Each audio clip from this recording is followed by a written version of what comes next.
starting in 5 seconds.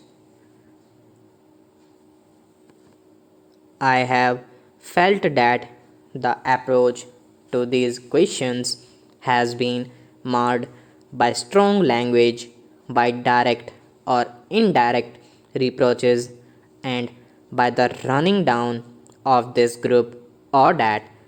Consideration of these problems is not helped in the slightest by any province or community being run down and by any other part of the country considering itself more capable, more courageous, more independent, or more nationalistic.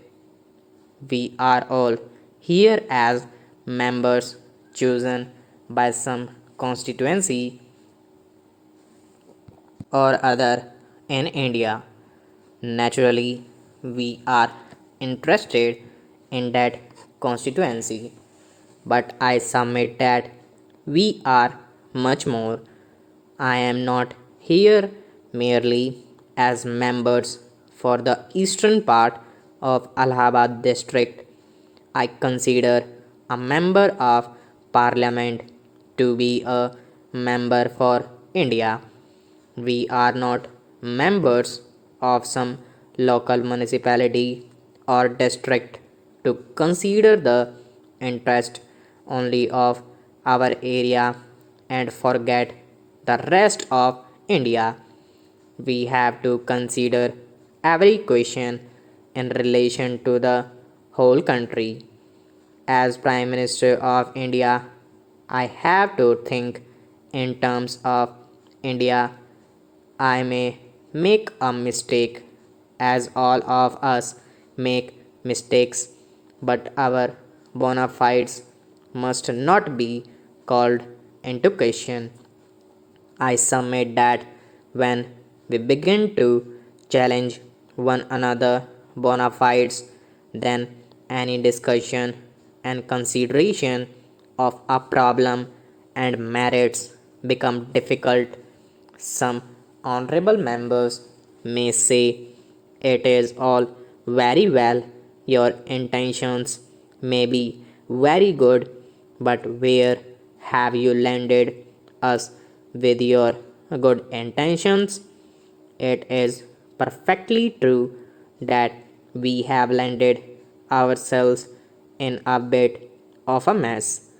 I admit that, and I admit my responsibility for it because, as Prime Minister and otherwise, also, I am at least partly responsible for it. I do not wish to run away from it. It sometimes happens that in trying to avoid one difficulty, we land in another. In regard to Bombay and Maharashtra, we varied previous discussions on several occasions. Each time we varied it, we landed in a fresh difficulty. We did it at the suggestion of some respected colleagues of ours, and then they themselves wanted something else. Ultimately, we landed ourselves in this difficulty that any attempt to change it resulted in the probably a worse situation than the first one. The Honorable Member Sri Deshmukh said he preferred a city state formula to the present state of affairs. So did we, and that was our first decision for us. Honorable Member will remember that on one occasion he told us not only on his behalf but responsibly and authoritatively on behalf of others too that we should adopt the city state formula. We adopted it, although we had come to some other conclusion because we were anxious and eager to please. But not 48 hours had passed when we were told, no, go back upon that, we won't approve that. We went back upon it, and so we shifted about in our anxiety to arrive at some decision which carried the largest measure of agreement and consent. The honorable member referred to what he called two crucial decisions which were taken without consultation. I am in a difficulty about this matter because I am really, totally, and absolutely unable to follow him. I do not know where he gets his facts from. I consulted my papers, our cabinet records, and everything.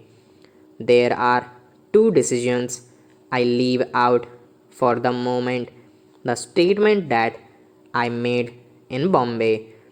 The first decision was taken, I may say, absolutely and emphatically with the consultation of everybody and my colleagues in the whole cabinet. I have no doubt about it. Finally, this bill itself was placed before the cabinet. The bill, after all, contains the decision on Bombay, and it was the cabinet that adopted it before it came to this house.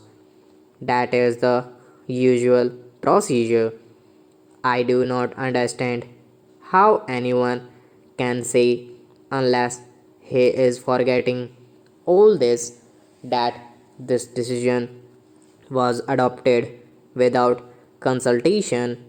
There has been more consultation on this than on any other subject that I have known of since I became Prime Minister.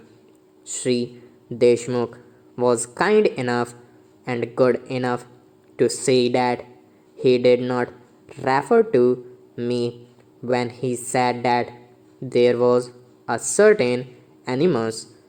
I thank him for the statement, but it is a matter, after all, what I am and what I may be.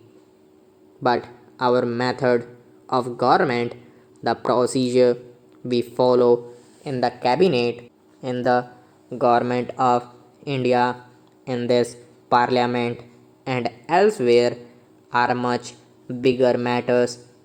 Are we following wrong procedures?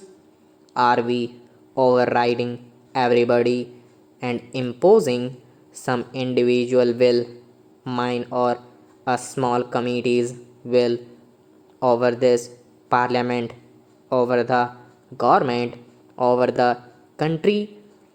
That is a vital matter. It is more vital than, I say, this whole state's reorganization bill. If we go wrong, how are we to function? It is a serious charge the honorable member has made. It is not easy to reply to it and to justify my own conduct, but I feel he has not assured justice. Stop.